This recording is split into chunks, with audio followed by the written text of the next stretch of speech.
Hello everyone, अस्सलाम वालेकुम। Welcome to my YouTube channel talent academy. आज का हमारा न्यू टॉपिक है न्यूरॉन्स। तो चलिए स्टार्ट करते हैं। The neuron is a functional and structural unit of the nervous system and is specialised for transmitting signal from one location in the body to another. Means neuron जो होता है ये क्या होता है, स्ट्रक्चर और फंक्शनल यूनिट होता है किसका, नर्वस सिस्टम का। ठीक है जी। और ये जो है एक स्पेशलाइज्ड जो है वह स्ट्रक्चर होता है जो कि ट्रांसमिट करता है सिग्नल्स को। किसको ट्रांसमिट करता है, सिग्नल को वन लोकेशन से दूसरे लोकेशन तक बॉडी की। ठीक है जी। आगे चलते हैं, स्ट्रक्चर ऑफ न्यूरॉन पढ़ते हैं। A neuron has a relatively large cell body. ठीक है जी। क्या कह रहे हैं, जो न्यूरॉन होते हैं लार्ज सेल बॉडी होती है कंटेनिंग दी न्यूक्लियस। न्यूक्लियस होता है, वैरायटी ऑफ सेल ऑर्गेनल्स मौजूद होते हैं साइटोप्लाज्म के अंदर। ठीक है जी। नीसल बॉडीज़ यहाँ पर मौजूद होती हैं और ग्रेनुल्स जिसको कहते हैं और ग्रुप ऑफ राइबोसोम्स क्या कहते हैं, निजल बॉडीज़ जो हमारे पास होती हैं क्या होती हैं, ग्रेनुल्स। और ग्रुप ऑफ किस चीज़ के ग्रुप होते हैं, राइबोसोम्स के। ठीक है जी। जो क्या फॉर्म करते हैं, प्रोटीन। ठीक है जी। आगे चलते हैं, एंडोप्लाज्मिक रेटिकुलम होता है एसोसिएटेड विद प्रोटीन सिंथेसिस। किसके अंदर हेल्प करता है एंडोप्लाज्मिक रेटिकुलम, प्रोटीन सिंथेसिस के अंदर जो है वो हेल्प करता है। It is covered with the membrane जिसको हम क्या कहते हैं, न्यूरोलिमा कहते हैं। One of the main functions of the cell body is to manufacture neurotransmitters. ठीक है जी। तो one of the main function जो है वो सेल बॉडी का हमारे पास क्या होता है, किसकी फॉर्मेशन करना, न्यूरो ट्रांसमीटर का। विच आर केमिकल्स होते हैं, क्या होते हैं, केमिकल्स होते हैं stored in secretory vesicles at the end of the axons. कहाँ पर मौजूद होते हैं, एक्सोन्स के एंड पर। देखिए एक्सोन खुद एक एंड पॉइंट होता है, उसके भी जो है वो एंड पर क्या चीज़ मौजूद होते हैं, न्यूरो ट्रांसमीटर और ये केमिकल होते हैं। ठीक है, कहाँ पर स्टोर्ड हुए होते हैं, वेसिकल्स के अंदर। ठीक है जी। तो अब इसका स्ट्रक्चर समझ लेते हैं, क्या है स्ट्रक्चर्स के अंदर जी। तो सबसे पहली बात, ये जो हमारे पास दिख रही है ये वाला पार्ट, ये हमारे पास कहलाती है सेल बॉडी। क्या कहलाती है, ये सेल बॉडी कहलाती है। ये जो मिड का ये जो आपको दिख रहा होगा थिकेस्ट पार्ट, इसको हम कहते हैं सेल बॉडी। क्या कहते हैं, सेल बॉडी। देखिए एरो से भी बताया हुआ है ये सेल बॉडी है। अब इसके इर्द जो ब्रांचेस निकल रही हैं, जब ब्रांचेस निकल रही हैं ये हमारे पास कहलाती हैं डेंड्राइट्स। क्या कहलाती हैं, डेंड्राइट्स।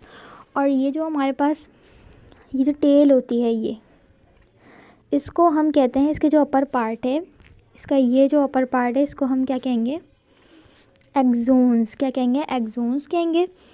ठीक है जी। और ये जो जहाँ पर न्यूरोट्रांसमीटर जो है वो स्टोर्ड हुए होते हैं वो जगह होती है एक्सोन टर्मिनल, यहाँ पर मौजूद होते हैं।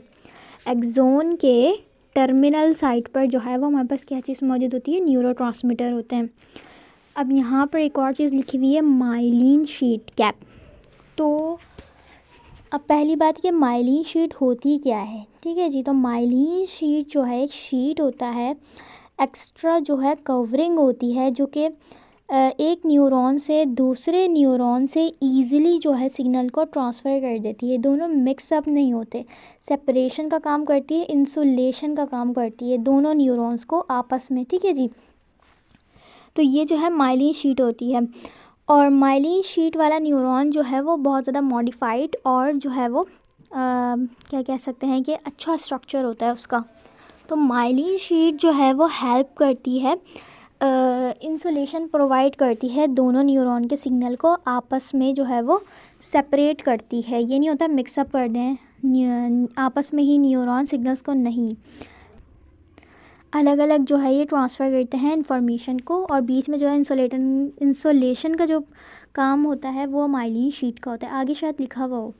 तो जो माइलिन शीट के दरमियान जो गैप होता है, ये जो गैप आपको दिख रहा होगा, ये इस तरह से बॉक्स बने हुए हैं, फिर ये दूसरा बॉक्स बना हुआ है, ये जो गैप होता है उसको हम कहते हैं नोड ऑफ रैनवियर।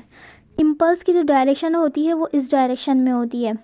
ठीक है जी। और रफ एंडोप्लाज्मिक रेटिकुलम, न्यूक्लियस, तो ये रेड है। ठीक है, ये जो दिख रहा है यहीं पर रफ एंडोप्लाज्मिक रेटिकुलम इस एरिया में होता है, ये वाला जो एरिया होता है ना सेल बॉडी इसके अंदर होता है, और डेंड्राइट्स वगैरह भी।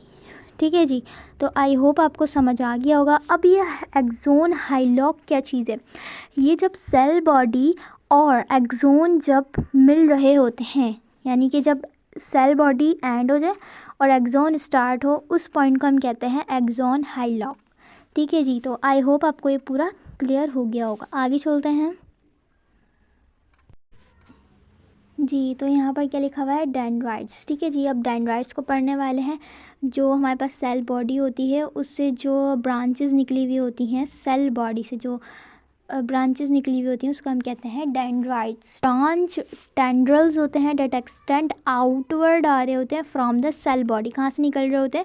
सेल बॉडी से। आर स्पेशलाइज्ड होते हैं to respond to signal from other neuron to from the external environment. Their branch form provides a large surface area to receive these signals. ठीक है जी। तो यहाँ पर क्या कह रहे हैं कि ये जो हमारे पास सेल बॉडी होती है, इससे एक्सटेंड होने वाले टेंड्रल्स जो हमारे पास कहलाती हैं, ये हमारे पास होती हैं डेंड्राइट्स। ये जो है वो सेल बॉडी से जो है वो आउटवर्ड एक्सटेंड हुई होती हैं और ये सिग्नल को जो है वो एक न्यूरॉन से, यानी कि यहाँ पर जो है वो दूसरा न्यूरॉन की एक्सोन होता है। अब ये दूसरे न्यूरॉन से लेगा, ठीक है, ये दूसरे न्यूरॉन से डेंड्राइट्स लेते हैं सिग्नल को और फिर उसको पूरे जो है वो न्यूरॉन में ट्रांसमिट करा देते हैं। फिर यहाँ से जो है वो दूसरे डेंड्राइट्स से ये रिसीव होता है सिग्नल और फिर ये पूरा चलता है। ठीक है जी। तो इस तरह से जो है वो चेन होती है कि ये जो डेंड्राइट्स होते हैं ये रिसीव करते हैं सिग्नल को दूसरे न्यूरॉन से। रिसीव करने के बाद या फिर एक्सटर्नल इन्वायरमेंट से लेते हैं और फिर अपनी पूरी बॉडी में ट्रांसमिट कराते हैं। फिर इसी सिग्नल को दूसरे वाले न्यूरॉन में ट्रांसमिट कर देते हैं with the help of the exons and dendrites. ठीक है जी। तो आई होप आपको समझ आ गया होगा। तो ये जो डेंड्राइट्स हैं ये इन्फॉर्मेशन को जो है वो लेते हैं। इन्फॉर्मेशन को जैसे ही लेते हैं, किससे लेंगे?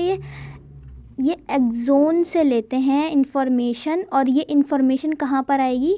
डेंड्राइट्स में आएगी, क्योंकि डेंड्राइट फर्स्ट पार्ट होता है एक्सोन का। ठीक है जी। आई होप आपको समझ आ गया होगा जी। तो आगे चलते हैं। एक्सोन्स। अब यहाँ पर बात कर रहे हैं एक्सोन्स क्या चीज़ होती है। अच्छा, यहाँ पर एक और बात लिखी हुई थी कि ये लार्ज सरफेस एरिया जो है वो प्रोवाइड करते हैं रिसीव करने की। ज़ाहिर सी बात है ये लंबे लंबे होते हैं, ठीक है, इस तरह से होते हैं और इस तरह से। तो ये लार्ज सरफेस एरिया प्रोवाइड करते हैं। ठीक है जी। तो इस बात को भी याद रखिएगा कि लार्ज सरफेस एरिया कौन प्रोवाइड करता है, तो वो होते हैं डेंड्राइट्स। ठीक है जी। तो आगे चलते हैं। एक्सोन्स ग्रीक वर्ड है जो कि कहाँ से निकला है? एक्सोन से, और इसका मीन है एक्सिस। क्या मीनिंग है? एक्सिस। और डेंड्रोन जो है वो वर्ड ग्रीक का है और इसकी मीनिंग है ट्री। क्या मीनिंग है? ट्री। अब ट्री ऐसे ही होता है ना, ये ट्री है जैसे कि हम ट्री ऐसे होता है और ऐसे जो है वो इसकी ब्रांचेस निकली हुई होती हैं। तो इसी तरह जो है वो डेंड्राइट के साथ भी होता है कि एक सेल बॉडी होती है और उससे जो है वो डेंड्राइट्स निकले हुए होते हैं। तो चलिए आगे चलते हैं, एक्सोन को रीड आउट करते हैं हम। A long fibres extend outward. ये भी लॉन्ग फाइबर होते हैं, ठीक है, टेंड्रल्स नहीं होते, लॉन्ग फाइबर्स होते हैं, एक्सटेंड हो रहे होते हैं outward from the cell body से ही निकल रहे होते हैं, मेकिंग न्यूरॉन। ठीक है, न्यूरॉन को बना रहे होते हैं। द लॉन्गेस्ट सेल कौन बना रहा होता है? एक्सोन बना रहा होता है न्यूरॉन को इन द बॉडी में। ठीक है जी। तो साइटोप्लाज्म जो होता है of an axon is called the axoplasm. ठीक है जी। तो साइटोप्लाज्म जो एक्सोन का होता है उसको हम क्या कहते हैं? एक्सोप्लाज्म। Covered with axolemma. इसकी जो है वो एक मेम्ब्रेन को लीमा कहते हैं, तो एक्सोलीमा से जो है वो कवर्ड हुआ होता है। The axon is primarily involved in carrying the electrical signal from the cell body to the neuron ending and transmitting it to other neuron और अफेक्टर्स। ठीक है जी। तो यहाँ क्या कह रहे हैं कि ये जो एक्सोन्स होते हैं ये इन्फॉर्मेशन को सेल बॉडी से लेते हैं और उसको पूरे न्यूरॉन में जो है वो इन्फॉर्मेशन को ट्रांसमिट कराते हैं। देन उसके बाद इन्हीं एक्सोन्स का काम होता है कि ये इसको ट्रांसमिट कहाँ तक करवाते हैं, या तो दूसरे न्यूरॉन तक लेके जाते हैं। मैंने अभी आपको बताया था कि या तो दूसरे न्यूरॉन तक लेके जाएंगे या फिर किसी और अफेक्टर तक। ठीक है जी। तो अब एक दफ़ा समझ लेते हैं। जी, तो देखिए ये वाला पार्ट हमारे पास है एक्सॉन टर्मिनल, ये वाला पार्ट है एक्सॉन। अब ये जो एक्सॉन हमने रीड करा, ये जो लॉन्गेस्ट फॉर्म बना रहा है, यानी कि ये लॉन्गेस्ट जो कर रहा है सेल को, वो हमारे पास क्या कहलाता है, एक्सॉन कहलाता है। ओरिजिनेट कहाँ से हो रहा होता है, सेल बॉडी से ओरिजिनेट हो रहा होता है, कौन, एक्सॉन। और यही एक्सॉन होता है जो कि इंफॉर्मेशन को पूरे न्यूरॉन में ट्रांसमिट कराता है, और फिर इसके एंड पर ही दूसरा न्यूरॉन स्टार्ट हो जाता है। दूसरा न्यूरॉन किस तरह स्टार्ट होगा, ये देखिए। जी, तो ये देखिए मैंने इसको रफली सी डायग्राम बनाई है। ये जो पॉइंट आपको दिख रहा है, ये जो पॉइंट है यहाँ पर जो है, ये एक न्यूरॉन का, फर्स्ट न्यूरॉन का जो है यहाँ पर क्या चीज़ है, एक्सॉन है। एक्सॉन टर्मिनल पॉइंट है, और यहीं से जो है क्या स्टार्ट हो गया है, दूसरा न्यूरॉन, और उसकी ये क्या चीज़ है, डेंड्राइट्स हैं।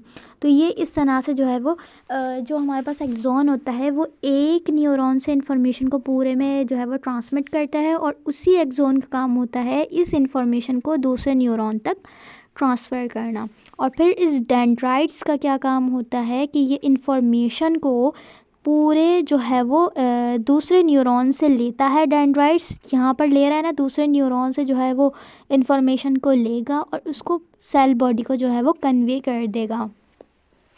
देन इसके बाद, ये कन्वे करने के बाद जो डेंड्राइट्स है वो सेल बॉडी को इन्फॉर्मेशन देगा, और सेल बॉडी से ये इन्फॉर्मेशन जाएगी एक्सोन्स के पास। किसके पास जाएगी, यहाँ पर एक्सोन्स होते हैं, और ये एक्सोन से पूरे पे ट्रांसमिट होते हुए ये जाएगी एक्सोन टर्मिनल तक। फिर यहाँ से जो है वो दूसरा न्यूरॉन जो है वो स्टार्टअप हो जाएगा। तो आई होप आपको समझ आ गया होगा कि किस तरीके से जो है वो इन्फॉर्मेशन जो है वो कन्वे होती है। ठीक है जी, तो आगे चलते हैं। जी, तो आगे चलते हैं। हमारे पास है न्यूरोग्लिया, जिसको हम क्या कहते हैं, ग्लियल सेल्स कहा जाता है। Structurally and functionally neuron are supported by supporting cells which are collectively called neuroglia. ठीक है जी, तो स्ट्रक्चरली और फंक्शनली जो न्यूरॉन होते हैं उनको भी कोई और जो है वो सपोर्ट कर रहा होता है। जिस तरह नर्वस सिस्टम को जो है वो सपोर्ट करने वाला न्यूरॉन होता है, जो मिलकर जो है न्यूरॉन्स मिलकर नर्वस सिस्टम बना रहे होते हैं, इसी तरह न्यूरॉन को भी कुछ सेल जो है वो सपोर्ट कर रहे होते हैं, जिनको हम कहते हैं सपोर्टिंग सेल्स, जिसके अंदर आता है हमारे पास neuroglia. They serve a variety of function करते हैं ये, जिसके अंदर है including supply of neuron, neuron को सप्लाई करना विद न्यूट्रिशन, सप्लाई करना, ठीक है, रिमूविंग वेस्ट करना फ्रॉम द न्यूरॉन्स के अंदर से, ठीक है जी, और गाइडिंग एक्सोन माइग्रेशन को, यानी कि एक्सोन को जो है वो गाइड करना कि किस तरीके से जो है वो ट्रांसमिट करनी है या कन्वे करना है इंफॉर्मेशन को। और प्रोवाइडिंग इम्यून फंक्शन भी जो है वो प्रोवाइड करते हैं, कौन, ये न्यूरोग्लिया। और ये न्यूरोग्लिया जो हमारे पास होते हैं टू टाइप्स के होते हैं, जिसके अंदर एक आता है Schwann cells and second one is oligodendrocytes. ठीक है जी, तो ये दो सेल्स जो है आप लोग की बुक में बताए हुए हैं कि जो न्यूरॉन्स होते हैं उनको भी सपोर्ट करने वाले कुछ सपोर्टिंग सेल्स होते हैं, जिसको हम कहते हैं न्यूरोग्लिया। अब उन न्यूरोग्लिया के अंदर दो सेल्स आते हैं, यानी कलेक्टिवली नेम जो है वो न्यूरोग्लिया है। उसके जो है वो दो सेल्स हैं, एक हमारे पास है Schwann cells and second one है हमारे पास है ओलिगोडेंड्रोसाइट्स। ठीक है जी, तो ये जो न्यूरोग्लिया होते हैं ये किस किस चीज़ों में हेल्प करते हैं, किस किस फंक्शन में हेल्प करते हैं, तो हमारे पास ये सप्लाई करते हैं न्यूरॉन को न्यूट्रिशन, और न्यूट्रिशन के साथ साथ जो हमारे पास वेस्ट होता है उसको भी जो है वो रिमूव करने का काम इन्हीं जो है वो न्यूरोग्लिया का होता है। क्या, कौन सा वेस्ट, न्यूरॉन्स का जो वेस्ट होता है, जो भी वेस्ट होता है, ज़ाहिर सी बात है हर साल का कुछ ना कुछ वेस्ट होता है, जर्म्स वगैरह या फिर जो अनवांटेड थिंग्स होती हैं, तो उसको रिमूव करने का काम भी जो है वो न्यूरोग्लिया का होता है। और गाइड करता है एक्सॉन को किस तरीके से जो है वो माइग्रेशन करनी है, और प्रोवाइड क्या करता है, इम्यून फंक्शंस भी प्रोवाइड करता है। इम्यून फंक्शन से क्या मुराद है कि जैसे कोई भी न्यूरोग्लिया के अंदर कोई भी अनवांटेड सेल्स या फिर जो है वो माइक्रो ऑर्गेनिज्म आ जाते हैं, तो माइक्रो ऑर्गेनिज्म को भी जो है वो इम्यून करना, यानी कि न्यूरॉन को जो है वो पूरी तरीके से इम्यून सिस्टम प्रोवाइड करना भी जो है वो न्यूरोग्लिया का ही जो है वो काम होता है। ये न्यूरोग्लिया दो टाइप्स के होते हैं, एक होता है शवान सेल, एक होता है ओलिगोडेंड्रोसाइट्स। ठीक है जी, आई होप आपको जो है वो अच्छे से क्लियर हो गया होगा। जी, तो आगे क्या शवान सेल्स के बारे में बता रहे हैं। शवान सेल प्रोड्यूस माइलिन, क्या पेरिफेरल नर्वस सिस्टम किसके अंदर बनाते हैं, पेरिफेरल नर्वस सिस्टम के अंदर, यानी कि पीएनएस। ठीक है, तो पीएनएस नर्वस सिस्टम के अंदर जो है वो हमारे पास कौन बनाता है, श्वान सेल्स जो है वो माइलिन शीट्स बनाते हैं। आगे क्या लिखा हुआ है, oligodendrocytes produce myelin in central nervous system. ठीक है जी, तो अब यहाँ पर एमसीक्यूज़ हैं दो तरह के जो पीएनएस के अंदर जो माइलिन शीट होती है वो कौन बनाता है, श्वान सेल, और सीएनएस के अंदर जो हमारे पास सीएनएस के अंदर जो है वो हमारे पास माइलिन शीट होती है वो कौन बनाता है, ओलिगोडेंड्रोसाइट्स। ठीक है जी, तो आई होप आपको समझ आ रहा होगा। तो आप इसको जो है वो याद भी रख सकते हैं, एस और पी से जो है वो आप याद रख सकते हैं कि एस एंड पी कनेक्टेड करें कि जो श्वान सेल्स होते हैं वो एस यानी कि श्वान सेल्स, और जो पी है यानी कि पेरिफेरल नर्वस सिस्टम के अंदर क्या बनाएंगे, माइलिन शीट, और सेंट्रल नर्वस सिस्टम और ओ यानी कि सी ओ यानी कि सेंट्रल नर्वस सिस्टम के अंदर ओ बनाएंगे myelin sheath, O for oligodendrocytes. ठीक है जी, तो आप इसको इस तरह से याद रख सकते हो, सी ओ। जी, तो आगे चलते हैं, axons that have myelin sheath. ऐसा एक्सोन जिसके पास माइलिन शीट हो are said to be myelinated fibres, उसको हम क्या कहते हैं, myelinated fibres, and those that do not are unmyelinated fibres. ठीक है जी, तो अब क्या कह रहे हैं यहाँ पर कि जो एक्सोन्स यानी कि जिस एक्सोन के पास माइलिनेटेड शीट्स होगी उसको हम कहेंगे माइलिनेटेड फाइबर्स, और जिसके पास माइलिन शीट एब्सेंट होगी उसको हम क्या कहेंगे, अनमाइलिनेटेड फाइबर्स। ठीक है जी, आगे क्या कह रहे हैं, a non myelinated part of axons between two Schwann cells is called the node of Ranvier. ठीक है जी, और उसको हम क्या कहते हैं, न्यूरोफिब्रिल नोड्स भी कहा जाता है। ठीक है जी, तो न्यूरोफिब्रिल सेल्स भी कहा जाता है। जी, तो मैंने आपको बताया था कि ये जो हमारे पास होता है, ये जो पार्ट होता है ये हमारे पास क्या कहलाता है, माइलिनेटेड हुआ हुआ है। ये जो आपको ब्लॉक्स दिख रहे हैं ये माइलिनेटेड हुआ हुआ है, इसके दरमियान आपको छोटा सा जो है स्पेस दिख रहे होंगे इस तरह से, ये ब्लॉक्स हैं, और फिर यहाँ पर नेक्स्ट ब्लॉक है, यहाँ पर छोटा सा गैप है। अब इस गैप को हम कहते हैं नोड ऑफ रैनवर। अब इसका दूसरा नेम भी है, इसको कहते हैं न्यूरोफिब्रिल नोड्स भी कहा जाता है, और ये जो है वो अनमाइलिनेटेड होता है। क्या होता है, अनमाइलिनेटेड यहाँ पर, यानी कि माइलिन शीट एब्सेंट होती है। ठीक है जी, तो आई होप समझ आ गया होगा। अब आगे चलते हैं, टाइप्स ऑफ न्यूरॉन की कितनी टाइप्स होती हैं, functionally there are 3 types of neuron की जो है वो 3 टाइप्स होती हैं। First one is sensory neuron जिसको हम कहते हैं afferent neuron, and second one is motor neuron जिसको हम कहते हैं ई फ्रंट न्यूरॉन। तो चलिए स्टार्ट करते हैं सेंसरी न्यूरॉन्स यानी कि ए फ्रंट न्यूरॉन। ठीक है जी, तो स्टार्ट करते हैं, these neurons are generally found in the sensory organs. ठीक है जी, तो सेंसरी न्यूरॉन कहाँ प्रेजेंट होंगे, सेंसरी ऑर्गन तक। जो सेंसरी ऑर्गन जो है वो हमारे पास कौन कौन से होते हैं, आइज होता है, नोज होता है, सेन होता है, टंग होता है और ईयर होता है। ये तो हम 7-8 क्लास में भी जो है वो रीड आउट कर लेते हैं। तो आई होप आपको ये सारी चीज़ें पता होंगी कि कौन से सेंस ऑर्गन्स हैं। तो आगे चलते हैं, these nerve cells are triggered by the chemical and physical input of our environment. ठीक है जी, तो हमारे पास क्या होता है, ये जो नर्व सेल्स होते हैं ये क्या करते हैं, इन्फॉर्मेशन को लेते हैं इन्वायरमेंट से लेते हैं। ठीक है, इन्वायरमेंट से लेते हैं किन तरीक़ों से, एक तो केमिकली भी तरीका हो सकता है या फिज़िकली भी जो है वो हो सकता है। तो चलिए आगे चलते हैं, सच एज जैसे कि हमारे पास साउंड, ये जो है वो हमारे पास फिज़िकली है, हीट ये भी फिज़िकली है, लाइट। ठीक है जी, तो ये सारे जो है वो हमारे पास क्या कहते हैं, इनपुट्स हैं। तो सेंसरी न्यूरॉन जो है ये गेन करता है इन्वायरमेंट से, और फिर इसका जो है वो आगे जो रिएक्शन होगा, जो इसका आंसर देने वाला है वो हमारे पास कौन सा न्यूरॉन होता है, मोटर न्यूरॉन होता है। लेकिन जो गेन करने वाला होता है स्टिमुलस को इन्वायरमेंट से, केमिकली भी और फिज़िकली भी, तो वो हमारे पास कौन सा होता है, सेंसरी न्यूरॉन्स होते हैं। The sensory neuron facilitate the movement of sensory impulses from receptor to the CNS nervous system. ठीक है जी, तो आई होप समझ आ गया हो, क्योंकि ये मैंने प्रीवियस लेक्चर में बताया, तो फिर भी मैं अपनी जो है वो डिस्कशन को रिवाइज कर देती हूँ। तो जो हमारे पास सेंसरी न्यूरॉन होते हैं ये इन्फॉर्मेशन को लेते हैं। ठीक है, कहाँ से लेंगे, सेंस ऑर्गन जैसे कि हमारी आई या नोज़ या स्किन या टंग भी हो सकती है और ईयर भी हो सकता है। इन्होंने ली इन्फॉर्मेशन को, और इन सेंस ऑर्गन पर क्या चीज़ मौजूद होती है, रिसेप्टर्स मौजूद होते हैं। ठीक है जी, जिस तरह से आई पर होते हैं फोटो रिसेप्टर्स, नोज़ पर होते हैं ऑल फैक्ट्री जो है वो हमारे पास रिसेप्टर होते हैं, जो कि किसकी टाइप होती है, कीमो रिसेप्टर्स की। स्किन्स पर होते हैं थर्मो रिसेप्टर्स। टंग पर जो है वो हमारे पास मौजूद होते हैं रिसेप्टर, जिसको हम कहते हैं गस्टेटरी जो है रिसेप्टर्स। और ईयर पे भी जो है वो हियरिंग के सेंस के लिए जो है वो रिसेप्टर्स मौजूद होते हैं।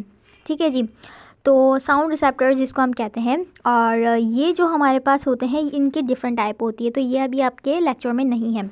तो चलिए आगे चलते हैं कि यहाँ पर जो है ये रिसेप्टर्स मौजूद होते हैं। अब ये रिसेप्टर्स सेंसरी इम्पल्सेस को जो है वो गेन कर लेंगे, गेन करेंगे तो वो वाला नर्वस सिस्टम जो हमारे पास कहलाता है वो CNS होता है।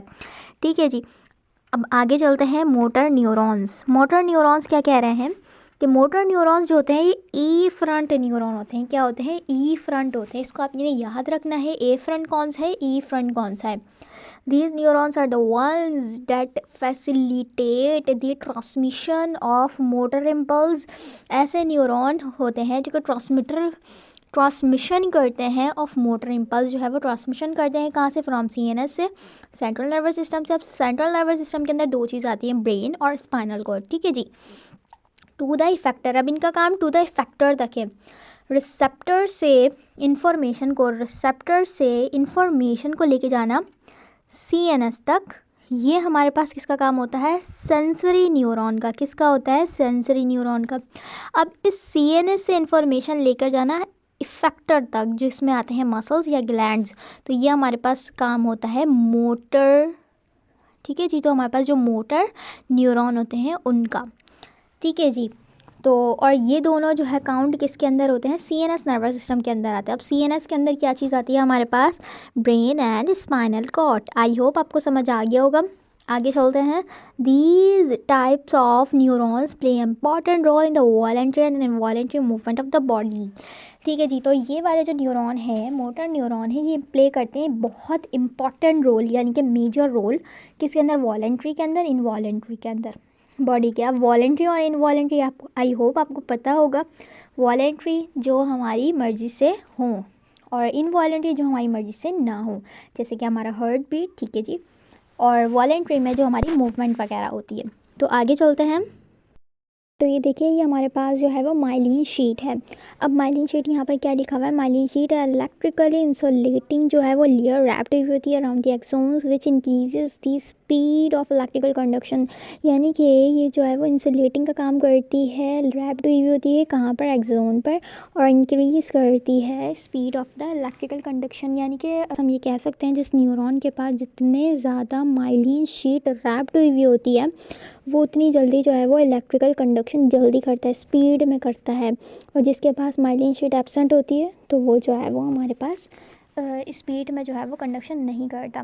तो माइलिन शीट जो है वो इंसुलेशन प्रोवाइड करती है। जैसे कि अगर एक न्यूरॉन है और ये बराबर में दूसरा न्यूरॉन आ गया, तो अगर ये यहाँ पर जो है ये लेयर होगी तो ये इन दोनों के आपस की जो इन्फॉर्मेशन है उसको कंबाइन होने नहीं देगी।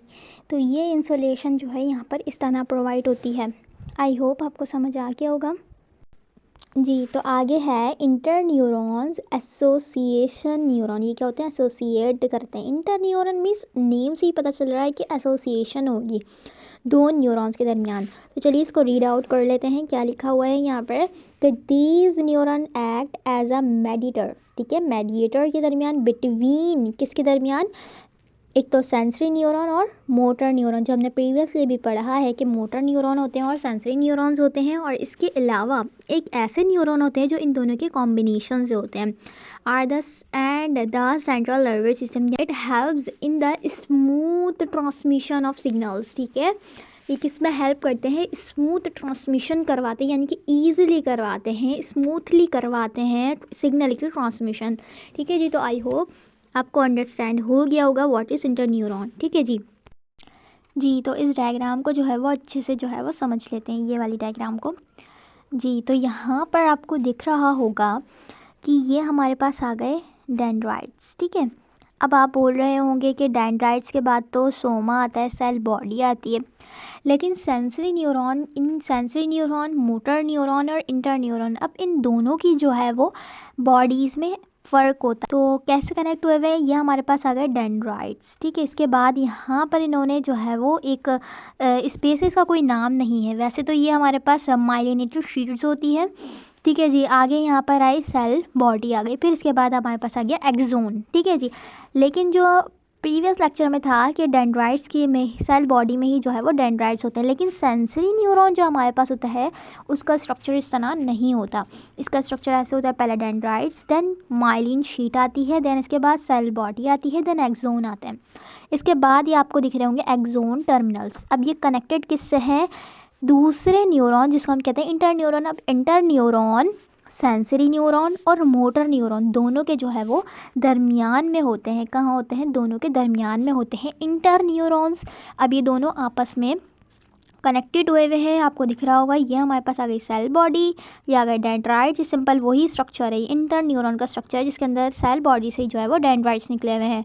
देन इसके बाद जो है ये कनेक्टेड हुआ हुआ है एक्सोन टर्मिनल, किससे कनेक्टेड हुआ हुआ है, इसका दूसरे न्यूरॉन की सेल बॉडी से। दूसरा न्यूरॉन कौन सा है, मोटर न्यूरॉन की सेल बॉडी से, जिसकी सेल बॉडी ये है, ये इसके डेंड्राइट्स है, ये इसके पास आ गई इसकी माइलिन शीट जिसको हम कहते हैं एक्सोन, देन इसके बाद आ गया एक्सोन टर्मिनल, ठीक है जी। तो आई होप आपको दिख रहा होगा किस तरीके से जो है वो कनेक्टेड हुए हुए हैं। तो यहाँ पर जो है सेंसरी न्यूरॉन यानी कि किससे कनेक्टेड हुआ होगा, यहाँ पर कोई सा भी सेंस ऑर्गन होगा जिसके अंदर हमारे पास आई ले लेते हैं, ये आई से इंफॉर्मेशन ट्रांसमिट हुई, जो कि हमारे पास रूट कौन सा कहलाता है, एफरंट न्यूरॉन। अब ये ट्रांसमिट होगी, इन्फॉर्मेशन चल जाएगी।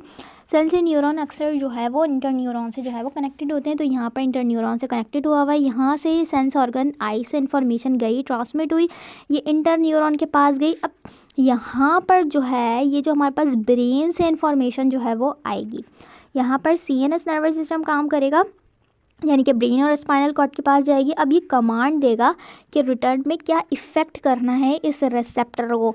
तो सीएनएस जो है वो इफ़ेक्ट यानी कि अपनी कमांड देगा, किसको देगा, इफ़ेक्टर को, और इफ़ेक्टर तक इन्फॉर्मेशन लेकर जाने का काम होता है मोटर न्यूरॉन का, जो कि हमारे पास रूट कहलाता है ई फ्रंट रूट, ठीक है। मोटर न्यूरॉन किसको इन्फॉर्मेशन देगा, इफ़ेक्टर को, ई फॉर इफ़ेक्टर, ठीक है जी। इफ़ेक्टर में मसल्स और ग्लैंड्स आ सकते हैं, तो ये जो है वो इफ़ेक्टर को देगा, और इफ़ेक्टर को देने के लिए या देने की वजह से हम इसको क्या कहते हैं, ई फ्रंट रूट, ठीक है जी। तो कंफ्यूज मत होइएगा, इसको याद रख लीजिएगा अभी से ही, ठीक है जी। तो ये रूट होता है, सीएनएस इसको कमांड देगा इफ़ेक्टर को, और इन्फॉर्मेशन जो है वो इस तरह से ट्रांसमिट हो सकती है, हो जाती है, बल्कि इसी तरह होती है।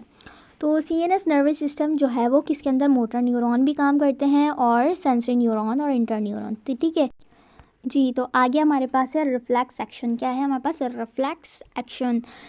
Each sensory neuron conveys a signal, हर सेंसरी न्यूरॉन क्या करता है, कन्वे करता है इन्फॉर्मेशन को फ्रॉम अ सेंसरी रिसेप्टर, ठीक है। सेंसरी रिसेप्टर से कोई सा भी रिसेप्टर हो सकता है, जैसे कि आई सेंस ऑर्गन है, इसका जो रिसेप्टर होगा वो फोटो रिसेप्टर होगा। तो सेंसरी रिसेप्टर होते हैं टू अ मोटर न्यूरॉन, किसको कन्वे करता है, मोटर न्यूरॉन को, ठीक है जी। पहले ब्रेन के पास जाएगा, फिर जो है वो मोटर न्यूरॉन के पास जाएगा एंड में, which is turn sending signals, ठीक है। क्या सेंड करते हैं, सिग्नल सेंडिंग करते हैं टू एन इफेक्टर को, ठीक है। जो हमारे पास मोटर न्यूरॉन होते हैं वो सेंड करते हैं इन्फॉर्मेशन को, किसको, सेंसरी जो है वो हमारे पास इफेक्टर्स जो होते हैं उनको, ठीक है जी। मोटर न्यूरॉन किसको ट्रांसफ़र करते हैं इन्फॉर्मेशन, इफेक्टर्स को। The result is often a simple automatic response होता है, इस रिस्पॉन्स के अंदर जो है वो सिंपल होता है, कॉल्ड अ रिफ्लेक्स और अ रिफ्लेक्स एक्शन, ठीक है जी। तो इसको हम क्या कहते हैं, रिफ्लेक्स आर्क, ठीक है जी। तो अब यहाँ पर इन्होंने क्या कहा कि ये जो